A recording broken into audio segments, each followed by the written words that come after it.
is this?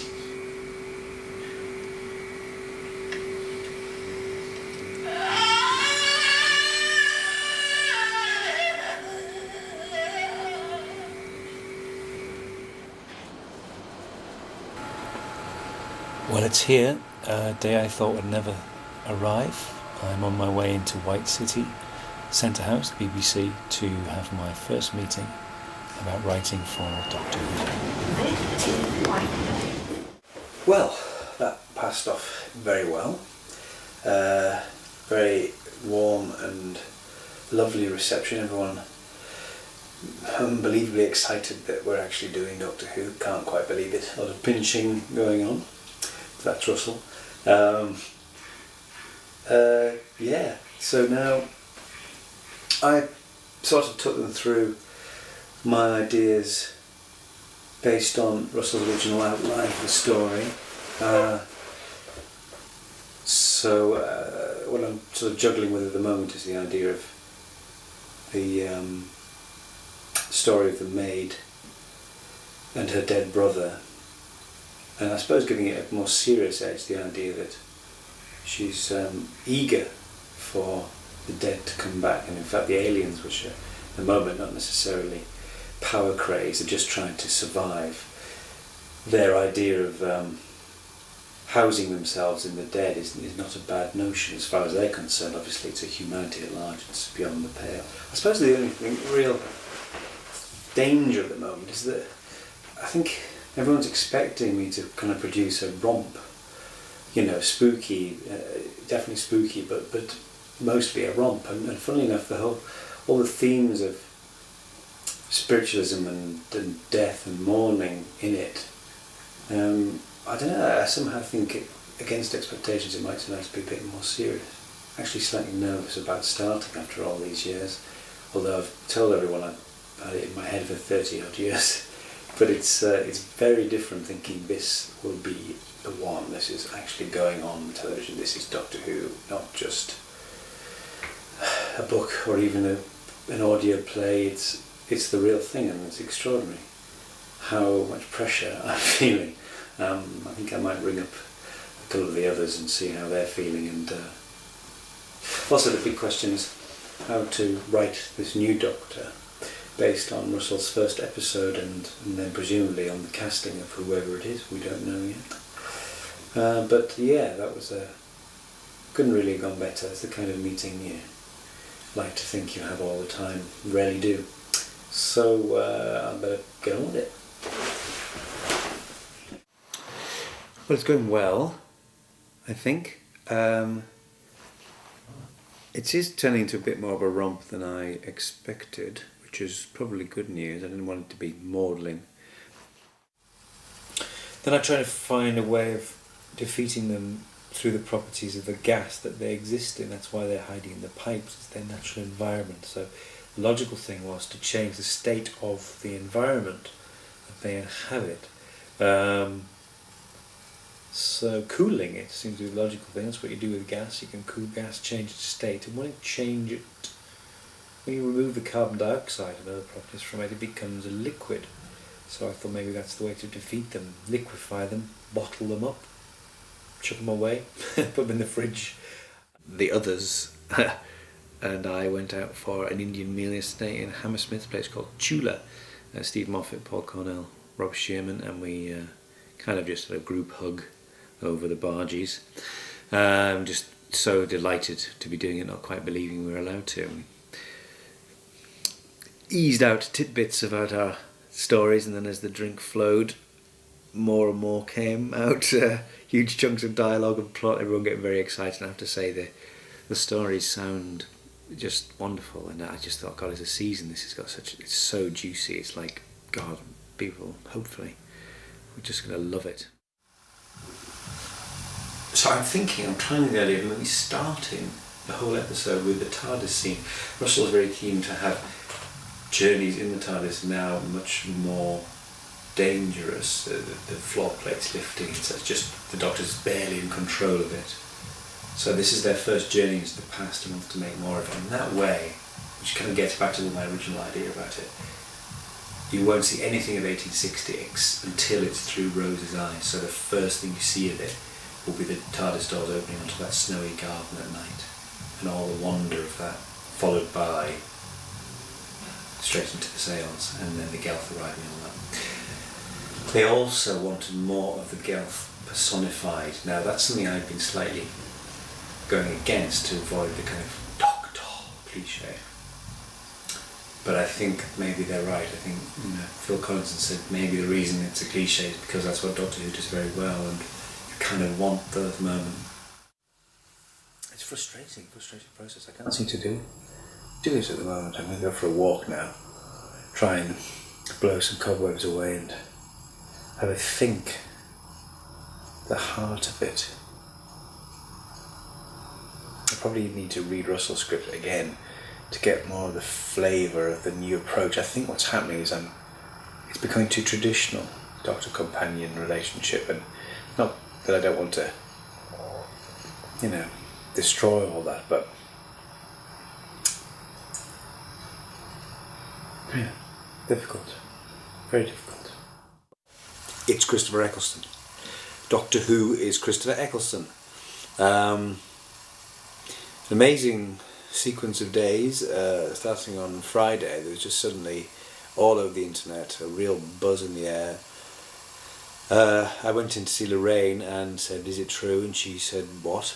And it was all very secretive, negotiations still going on, and then by the end of the day it had been announced, and they sort of bounced into it. Oh, very strange. Very positive reaction all round. Most people I've spoken to had initial thoughts of his doer sort of TV persona is at odds with the fun of Doctor Who, but I just keep thinking of, first of all, having worked with him and met him, and he's a nice guy, and he wants to have more fun in his life, in his career rather.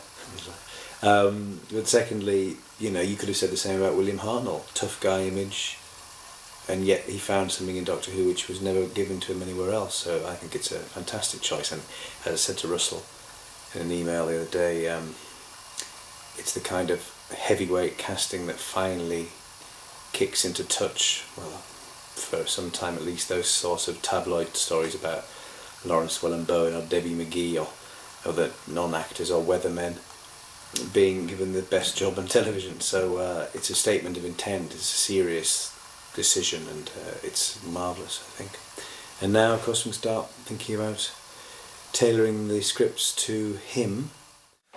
It's April the 6th, I think. I'm on the floor here because my chair is just broken. But here I am, nevertheless, in Lisbon, adding a little local colour to this video diary. Very funny idea, change of direction to open it out a bit and to get away from the house, is to set it in a funeral parlour and have the Gelf already coming through Gwyneth, although she doesn't know it, and sort of experimenting on various members of the dead, so that the Undertaker and his wife, Mr. and Mrs. Sneed, as they're now going to be, are much more. It's actually a sort of professional embarrassment that they can't keep the dead down. And I can see lots of scenes as immediately very exciting and funny. And I came up with the idea of that Dickens has a fan who pursues him to all his readings. He stops in the middle of the reading that we see him at, because the woman, this fan, is in the front row, but she's actually been dead for a week. And she's on the loose from Sneed's parlour, and they're traipsing around Cardiff in a hearse trying to track her down. So there's a lot of stuff there, a lot of fun, building towards a climactic seance where the Gelf come through properly, which I think is very good. All sound stuff. I just wonder, in the middle of this, whether I'm going to lose a lot of the Gwyneth drama, which I really like. The immediate problem was, I thought, starting from a much more comedic place. A scene I love immediately, where a man is shown in to see his dead relative, has a quiet moment, she reaches up from the coffin, starts to throttle him, and the Undertaker comes in and unexpectedly rolls his eyes and shouts, "Gwyneth, get your ruddy bones down here, we've got another one. So it was hard in that sort of context to then, as it were, rescue a lot of the grimness. I know, I mean, that's what Russell wanted, because he thought it was just becoming too grim and it was in danger of being a play for today rather than Doctor Who, which is absolutely true, I think. It's just a process, and it's difficult. It becomes difficult to hang on to things you really treasure because they simply don't work anymore. So I wrote a whole draft with Mr. and Mrs. Sneed, and then realised that Mrs. Sneed was superfluous because the heart of the story is still Gwyneth and Gwyneth's powers. And I put in all that stuff about her knowing how much sugar the Doctor takes in his tea, and up that to show that she had latent psychic powers she wasn't aware of. And I brought in a fake medium, Gideon Mortlock, who was going to do all that stuff, all the fun stuff there. Sent it away and then got a very positive response, had a great meeting. And the big thing was to give Dickens this journey of his, and it's about him confronting the fact that his rational beliefs just don't count for squat. So I'm pretty pleased with what I've done. He kind of runs away and then makes a bold decision to come back and help the Doctor, and it is he who comes up with the notion of turning on the gas taps to draw the Gelth out, which I thought worked well. Whether it's right or not, I don't know, but it seemed like the only way to give him a real job at the end. Tell us more coherently where we are. Right, where we are, there's the four of us, in fact, as you count as well, even though you're behind the camera. I am camera. As the we four, the Chula, and are meeting collectively to go to the first read-through of the new series of Doctor Who, Christopher Eccleston and Billy Piper. And we're going to listen to some episodes written by Russell T Davies, who isn't here because he's a smart ass. And how have you enjoyed the experience so far? So far, I've had a whale of a time. I've really loved it. It's brilliant. Brilliant. I never get to write anything like this. I only write about breasts and people having complex love lives. To write about monsters and have cliffhangers and monsters, breasts, and complex love life. Yes. In fact, that's the difference. The moment in my script, I don't know if it's going to survive, so I'll put it here. There's a major plot twist around breasts. I don't think I can get away with that. Working out how I'm going to write the scene. The sound of Robert Holmes spinning. Yes. All right, I'm moving now across. Please identify yourself. I'm Paul Cornell. Tell us some more about yourself. I'm a rather bad writer of television, but quite a good writer of novels, I think. Who's lucked out and finally got his dream come true since I was 10, of writing a Doctor Who story for TV. Tell us a little about your story, Paul. Mine's called Wounded Time, and is about Rose's past and family. Which episode is it? 8. How have you enjoyed the experience so far? It's been fantastic. This is so upbeat, this, I love it. I've got to do what I want to do, and I'm thoroughly proud of what I've written. Excellent. You know the only sad thing? We'll never clear this music. Mark, are you out there? Please identify yourself. I'm Rob Shearman. I'm also a writer on the new series of What TV's a coincidence. It's amazing, isn't it? We're all here. On which episode are you kind of writing? I'm kind of writing episode 6, which hasn't got a title at the second for various reasons, which may or may not become clear Posterity, later. surely this is okay.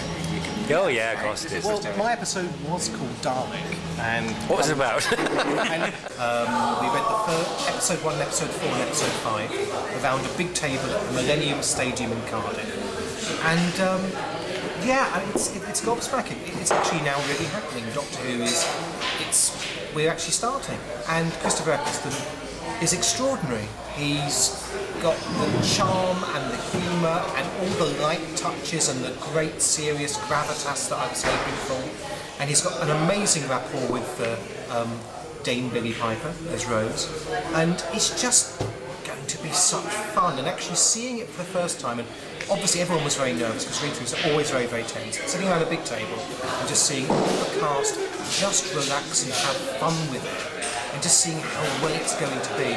Terribly exciting. You know, Doctor Who starts again now. August the 4th, Bray Studios, on location, Miss Marple, as you can probably tell.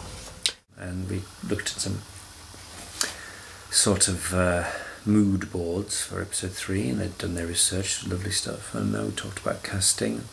To my delight, they had seen Alan David, an old favourite of mine, who was top of my list for Sneed, and he loved him, so really fingers crossed for that.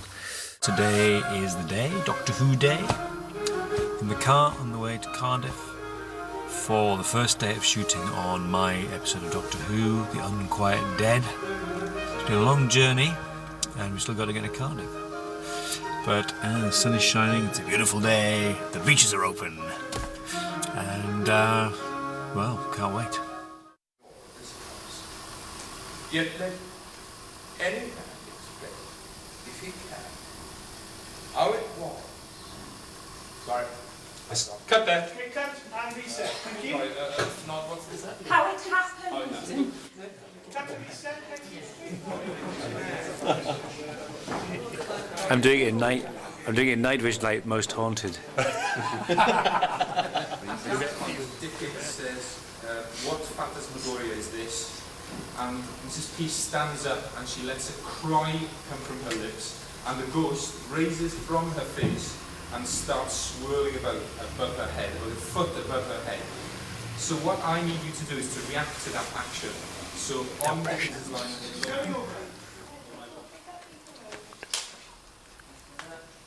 and action!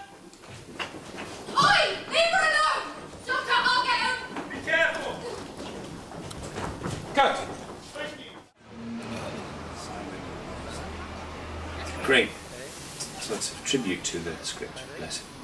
He's such a Dickens expert. He's so enthusiastic. Chris was saying to me how he's completely dedicated to it, really wants to go for it and loves the idea. And